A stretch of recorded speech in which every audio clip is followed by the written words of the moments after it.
Good morning. কেমন আছো তোমরা? আশা করছি সবাই খুব ভালো আছো, আর আমরাও বেশ ভালো আছি। আমি আলপনা, আমার নতুন আরও একটি ব্লগে তোমাদের সবাইকে জানাই অনেক অনেক স্বাগত আর অনেক অনেক ভালোবাসা। আজ হচ্ছে বৃহস্পতিবার, এখন ঘড়িতে সময় ওই সকাল 7টা।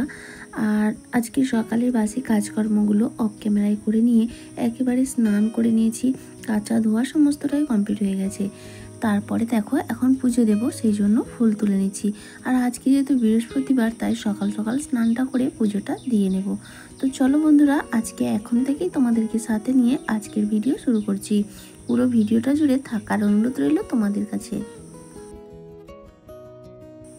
সেটা খারাপ হোক বা ভালো হোক, নিজের হলে তার থেকে কিন্তু সুখের আর কিছু হয় না। সে বাড়িঘর হোক, দেখো যদি ভাড়া বাড়ির রাজপ্রাসাদ হয় সেটার থেকে নিজের বাড়ি যদি কুঁড়ে ঘর হয়, সেটাই অনেক বেশি শ্রেষ্ঠ, তাই না? অনেক বেশি আরামের। আর যেখানেই যাই না কেন, যত রাজপ্রাসাদেই থাকি না কেন, আমার এই মাটির বাড়িতে এসে না ঘুমাতে পারলে কিছুতেই যেন শান্তি হয় না। আর সেই শান্তির জায়গাটাকে সব সময় পরিষ্কার পরিপাটি রাখবো, এটাই তো স্বাভাবিক, তাই না? এটা না আমার একটা অভ্যাসে পরিণত হয়ে গেছে।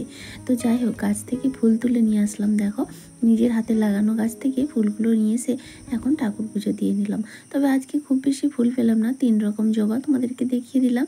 আর সাথে রয়েছে করবী, টগর আর একটা হচ্ছে নীলকণ্ঠ। তো পুজো টুজো দিয়ে নিলাম, আর ওদিকে পুজো দিতে গিয়ে লোডশেডিং হয়ে গেল। তারপর আজকে খুব বেশি জামা কাপড় রাখিনি, কারণ বৃহস্পতিবার তো কাঁচা ধোয়া সেভাবে করিনি। কালকে 2-1টা জিনিস ছিল, সেগুলো হালকা ভেজে সেগুলো মেলে দিলাম। আর তার সঙ্গে আমি যে নাইটিটা পরেছিলাম সেটাই ধুয়েছি। সবসময় চেষ্টা করি আমার নিজের হাতে গড়া সংসার, এটাকে ভীষণ ভালোবাসি, তাই সবসময় চেষ্টা করি সংসারের লক্ষ্মীশ্রী বজায় রাখতে। আর সেই কারণেই তার প্রধান বিষয় হচ্ছে আমার পরিষ্কার পরিপাটি রাখা। তো যাই হোক, ওদিকে দেখো জামা কাপড়গুলো মেলে দিতে গিয়েছিলাম, তো তোমাদের দাদাভাই সকাল সকাল আজকে উঠে পড়েছে। মেয়েকে টিউশন নয় সরি, এখন তো স্কুল চলছে, তো স্কুলে দিয়ে এসছে। তো ওখান থেকে আসার পরে আমি যেহেতু পুজো টুজো দিচ্ছিলাম, দেরি হচ্ছিল। আর আজকে যেহেতু বৃহস্পতিবার, দুটো ঘর দুয়ার সম্পূর্ণটা একেবারে মাটি দিয়ে গোবর দিয়ে সুন্দর করে লেপেছি। তো সেক্ষেত্রে অনেকটাই দেরি হয়ে গেছে। তাই জন্য স্নান করে আমি যখন পুজো দিচ্ছিলাম, তোমাদের দাদাভাই তো রুটি সেঁকে নিয়েছিল আর একটু চাও বানিয়ে নিয়েছিল। তাই ওই যে পুজোটা দিয়েছে, দুজনে বসে বসে চাটা খেয়ে নিলাম। তারপরে চলে আসলাম ঘরে। এই যে বাসি বিছানাটা রয়েছে, বিছানাটা এখন গুছিয়ে নেব। আর আজকে তো মনসা পুজো, দশহারা। আমরা ছোটোবেলায় যখন ছোট ছিলাম, তখন না আজকের দিনে সকালবেলা হলেই ওই 2 টাকা নিয়ে রাস্তায় দাঁড়িয়ে থাকতাম। কেন কি জানো তো? 10 ফল বিক্রি করতে আসবে বাচ্চা বাচ্চা ছেলেরা, না প্যাকেটে করে 10 রকম ফল কুচিয়ে কুচিয়ে 1 টুকরো করে দিয়ে 10 রকম ফল বিক্রি করবে। আর সেটা নিয়ে এসে আমরা পুজো দেবো, সেই কারণে ছিল। তো ওইভাবে করতাম। তো এখন কিন্তু সেই দিনগুলো নেই, ভীষণ মিস করি। আর ভাবি আমাদের জেনারেশন তো খুবই মোটামুটি ভালোই আনন্দ করে কাটিয়েছে, কিন্তু এখনকার জেনারেশন কোনো আনন্দ জিনিসটাই পাচ্ছে না। পড়াশোনা, নাচ গান, এটা সেটার মধ্যে ব্যস্ত থাকে। তারপরে এক্সট্রা যেটুকু সময় পায় ওই ফোন, টিভি, কার্টুন, এই সমস্ত। আমরা কিন্তু ফোন, কার্টুন, টিভি এগুলোর মধ্যে থাকতাম না।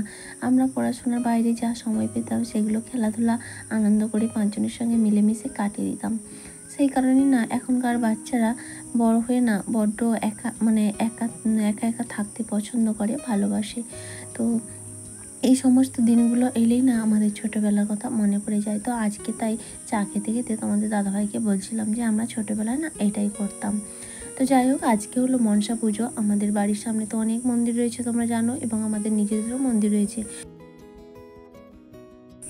যেহেতু আমাদের নিজস্ব মন্দির রয়েছে, বাড়িতে কোনো পুজো পার্বণ হয় না, মানে নিজের ব্যক্তিগতভাবে যেগুলো যে মনসা পুজো বা এটা সেটা বাড়িতে হয় না, তো সেগুলো কিন্তু করা যায় না। মন্দিরের মধ্যে যেহেতু নিজেদের মন্দির, সেই জন্য মন্দিরেই সমস্ত পুজো হয়, এবং প্রত্যেক দিনই পুজো হয়। আর স্পেশাল দিনগুলোতেও পুজো হয়। তখন কি করি, ওই স্পেশাল দিনগুলোতে ওইখানেই মন্দিরগুলোতে সমস্ত পুজো দিই। তো সেই রকম আজও দেবো। আমাদের মন্দিরের সামনে আর সঙ্গে রয়েছে মায়ের মন্দির, মানে শীতলা মা, মনসা মা, সমস্ত কিছু আছে। তো যাই হোক, আমাদের বাড়ির সামনে না সমস্ত মন্দির আছে। আর ভীষণ ভালো লাগে ওই জায়গাটা। শিব মন্দির, যেখানে জল ঢালা থেকে শুরু করে সমস্ত কিছুই হয়। আর মায়ের মন্দির রয়েছে, তো তোমরা দেখেছো মায়ের পুজোর ব্লগ দিয়েছিলাম। আর রয়েছে তার সঙ্গে আমাদের নিজেদের মন্দির। তো 3টি মন্দির রয়েছে আমার বাড়ির বাইরেই, ভীষণ ভালো লাগে। তো সেখানে পুজো দিয়ে দেবো। তো আর এদিকে দেখো এই ঘরে চলে আসলাম, ওই ঘরটা পরিষ্কার করে এসে বিছানাটা গুছিয়ে নিয়ে আর এই যে মেয়ের ফটো ফ্রেমটা, ছোটোবেলার অনেক ফটো ফোনে তুলে রেখেছিলাম। এই সমস্ত ছোটোবেলার স্মৃতিগুলো ও যখন বড় হয়ে দেখবে ভীষণ ভালো লাগবে, মজা লাগবে।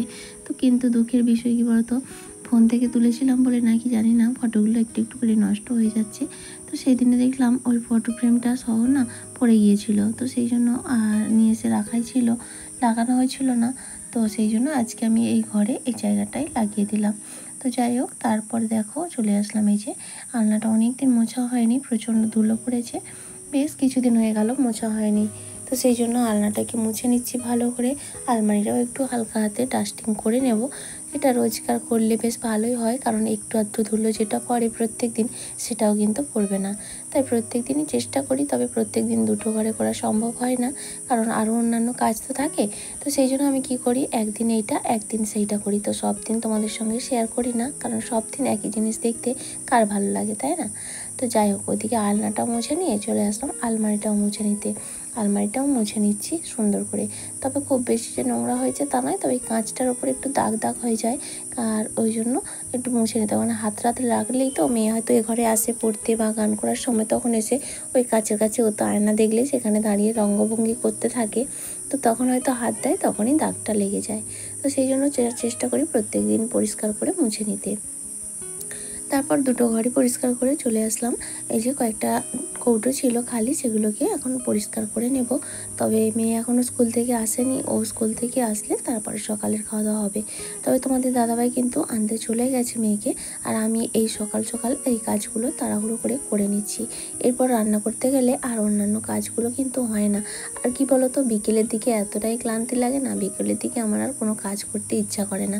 মানে দুপুর পর্যন্ত ঠিক আছে, দুপুরে স্নান টান করে খাওয়া দাওয়ার পর আর ইচ্ছা হয় না যে কোনো কাজ করি বা কোনো ভিডিও করি, মানে প্রচণ্ড অলসতা লাগে। তো সেই জন্যই চেষ্টা করি সকাল সকাল সমস্ত কাজগুলো একটু টেনে করে নিতে। যাই হোক, কৌটোগুলো সুন্দর করে এখন সাবান দিয়ে পরিষ্কার করে নিচ্ছি। আজকে রাতে আবার একটা জায়গায় নিমন্ত্রণ রয়েছে, নিমন্ত্রণ বলতে মনসা পুজোর নিমন্ত্রণ, ওখানে পাঁঠা বলি হয়। তো সেটা হচ্ছে আমাদের মানে তোমাদের দাদা ভাইয়ের ভিক্ষা বাবার বাড়ি। ভিক্ষা মা তো নেই, মারা গেছে, সেই জন্য ও ভিক্ষা বাবার বাড়ি বলি। তো ওখানে বছরেই একটা দিনই কিন্তু যাই, অন্যান্য সময় যাওয়ার সুযোগ হয়ে ওঠে না, বা অন্য কোনো অনুষ্ঠান যদি হয় তবেই যাই আর কি। তো বেশি দূর নয় বাড়ি থেকে, কাছাকাছি, কিন্তু হলেও কি প্রত্যেকে এখন আমরা এতটাই ব্যস্ত, কেউ কারো বাড়িতে যেতে বা আত্মীয়দের বাড়িতে গিয়ে সময় কাটানো, সেই সময়টা এখন আর মানুষ পায় না, তাই না? তো সেই জন্য এই বছরে একটা দিন বাবাও ডাকে আর আমরাও যাওয়ার চেষ্টা করি, কারণ অন্যান্য সময় যেহেতু হয় না, তাই এই দিন সমস্ত আত্মীয় স্বজন ওনাদের আসে। ওনার 2 মেয়ে আছে, মানে 2টো ভিক্ষাপনা রয়েছে আমার, তো তারাও আসে, সবার সঙ্গে দেখা হয়, ভালো লাগে আর কি। তবে সারাদিনের জন্য নয়, ওই হয়তো 1 ঘন্টা 2 ঘন্টার জন্য যাই, মানে রাতে যাই, খাওয়া দাওয়া করে তারপরে বাড়ি চলে আসি আর কি। আর আমি তো পাঁঠা খাই না, তো সেই জন্য প্রথম শুধু পাঁঠা মাংসটাই হতো, আরও লোকজন আসে, প্রচুর লোকজন আসে, কিন্তু সবাই ওই মাংসটা খাওয়ার জন্যই আসে। কিন্তু আমি যেহেতু খাই না, এখন কিন্তু বাবা আমার জন্য মুরগি মাংসও রান্না করে, যে বৌমা পাঁঠা মাংস খায় না। তো যাই হোক, সেখানে যাব রাতে, সেই জন্য আজকে একবারের মতোই রান্না হবে আর কি। আর এদিকে দেখো কৌটোগুলো ধুয়ে নিয়ে এসে রাখলাম, আর এদিকে মেয়ে কিন্তু স্কুল থেকে চলেও এসেছে। তারপরে খাওয়া দাওয়া করে বসিয়ে দিলাম রান্না। আর আজকে রান্না করব কুমড়ো শাক, ডাল আর উচ্ছে আলু ভাজা। তো কুমড়ো শাকটা আমাদের ঘরের সামনেই একটা গাছ থেকে আজকে প্রথম কাটা হয়েছে। আর প্রথম বলে না কি জানি না, কুমড়ো শাক এমনিতে খেতে ভালোই লাগে, লাউ শাকের থেকে বেশি ভালো লাগে। তবে জানো তো, বিয়ের আগে আমরা কুমড়ো শাক খেতাম না, মানে কুমড়ো শাক যে খাই সেটাই জানতাম না। লাউ শাকটা খেতাম, তবে লাউ শাকের পাতাটা খেতাম না, ওই ডাঁটা দিয়ে আলু বেগুন দিয়ে ঝোল টোল করতো, এটাই খেতাম।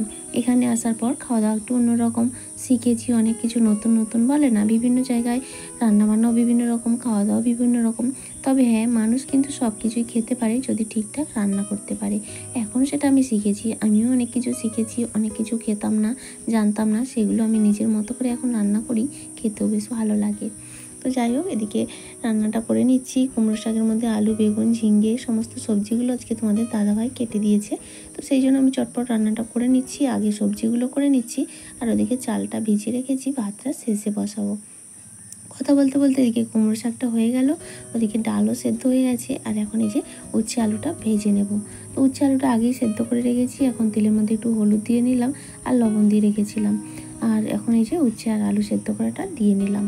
আজকে অনেকটাই পরিমাণ হয়ে গেছে, তবে উচ্ছে আলু ভাজা খেতে ভালোই লাগে, অসুবিধা হবে না। এদিকে উচ্ছে আলু ভাজাটাও হয়ে গেল, আর ডালটা ফোড়ন দিয়ে নেব, তাহলেই দিয়ে ভাতটা বসিয়ে দেবো। তাহলে এবার আমি বাকি কাজকর্ম ভাতটা হতে হতে করতে পারবো।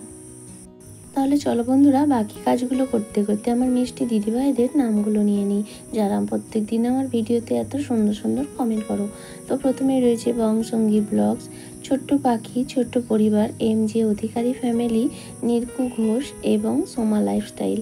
থ্যাংক ইউ সো মাচ, তোমাদের সবাইকে অসংখ্য ধন্যবাদ। এইভাবেই তোমরা আমার পাশে থেকো, আর তোমাদের এই মূল্যবান সময় দিয়ে আমার ভিডিওগুলো দেখার জন্য আমার তরফ থেকে রইল অনেক অনেক ভালোবাসা। আর সেই সঙ্গে বলি, আমার আজকের ভিডিওটা তোমাদের কেমন লাগলো অবশ্যই একটা কমেন্ট করে জানিও। আর যদি কোথাও একটু ভালো লাগে তাহলে প্লিজ একটা লাইক করে দিও, আর চাইলে তোমরা শেয়ারও করতে পারো। আর আজকের ভিডিওতে যদি তুমি নতুন বন্ধু হয়ে থাকো, চাইলে চ্যানেলটা সাবস্ক্রাইব করতে পারো। আর যারা অলরেডি এই কাজটা করে দিয়েছো তাদের সবাইকে জানাই অসংখ্য ধন্যবাদ। এখন কিন্তু বিকেলবেলা খাওয়া দাওয়া করে একটু রেস্ট নিয়েছিলাম, তারপরে মেয়েকে তুলে এই টিউশনে পাঠিয়ে দিলাম, তোমাদের দাদাভাই দিতে গেল। আর আমি ভাবলাম তাহলে আর শুয়ে বসে কাজ নেই, এবার আমি বিকেলের কাজগুলো করে নিই। সকালে যে কৌটোগুলো ধুয়েছিলাম তার মধ্যে থেকে কয়েকটা কৌটো নিয়ে এই যে কয়েকটা জিনিস আনা ছিল সেগুলো রাখা হয়নি, তো সেগুলোই এখন ভালো করে রেখে দিচ্ছি। তো কৌটোগুলো হালকা হালকা জল ছিল, সেই জন্য ওই কাপড়টা দিয়ে মুছে নিলাম, আর তারপরে বিস্কুটগুলো ভরে নিচ্ছি। ওই আগের দিন যে তোমাদের দাদাভাই এনেছিল মেয়ের জন্য টিফিন, সেটা বিস্কুটটা ভরে নিয়েছি, আর এই যে চায়ের জন্য রোস্ট এটাও ভরে নিলাম, আর একটু বিট লবণ। আমরা না চা খেলে লাল চা খাইতে, যেহেতু সেই জন্য একটু বিট লবণ দিলে ভালো লাগে, সেই জন্য বিট লবণটা আনা থাকে। কোনো একদিন না আমার অনেক দিনের ভিডিওতে একজন দিদিভাই কমেন্ট করেছিল যে দিদিভাই তোমরা কি চায়েতে লবণ দাও? তো লবণ বলতে এই যে বিট লবণ, তখন কখন দিই জানো তো, চাটা হয়ে গেলে কাপের মধ্যে দিয়ে নিই, দিয়ে চাটা ছেঁকে নিই, খেতে বেশ ভালো লাগে। তারপরে দেখা হচ্ছে একেবারে সন্ধ্যাবেলায়, আজ যেহেতু বৃহস্পতিবার সন্ধ্যাটা দিয়ে নিচ্ছি আগেই, এখন একটু লক্ষ্মী পাঁচালিটা পড়ে নিলাম।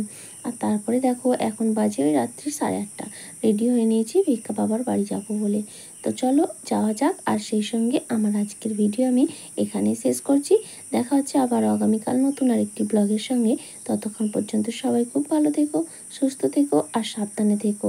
আর ব্যাগে নিয়েছি গরম গরম জিলিপি। তাহলে চলো আজকের মতো টাটা।